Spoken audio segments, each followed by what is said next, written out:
I think that there's one significant thing that's happening in Washington. I think there's a great desire by people to say that we're going to get rid of regulations. I do not believe, as a person who's lived in Washington and covered Congress and covered the White House, I do not believe that we are actually going to see a lot of these regulations eliminated.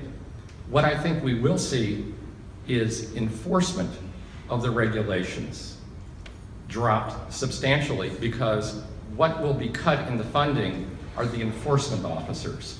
It's as if the speed limit on I-35 West stays 65 miles an hour, but you cut the number of highway patrolmen by half. What do you think's gonna happen? We're gonna find a lot more people driving a lot faster because they don't worry about being penalized. And I think that is one of the things that's gonna happen. It's gonna be the enforcement, not the actual elimination of the regulation.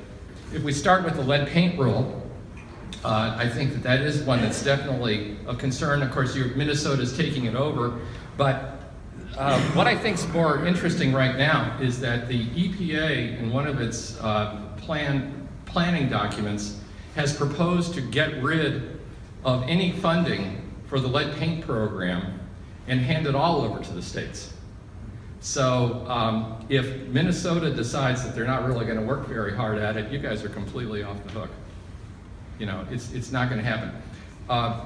What I think is also going to happen is that any violations that are spotted are going to be restricted to the biggest of the fish.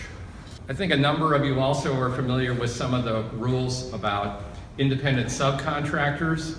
As an example, if you've got people who are subcontractors who you give virtually all their work to, you give them tools, you give them shirts, you treat them basically as employees, but they are not employees under the regs that were promulgated, you could be much more subject to having the government come after you and have you pay unemployment insurance, Social Security, all sorts of stuff.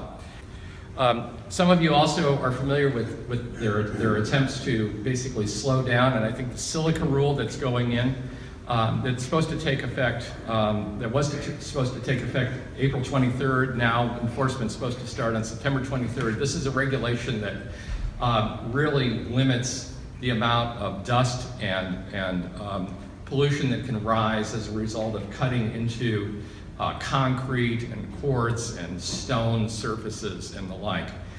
I think you're going to see this rule reviewed because groups like the National Association of Home Builders are really trying hard at it.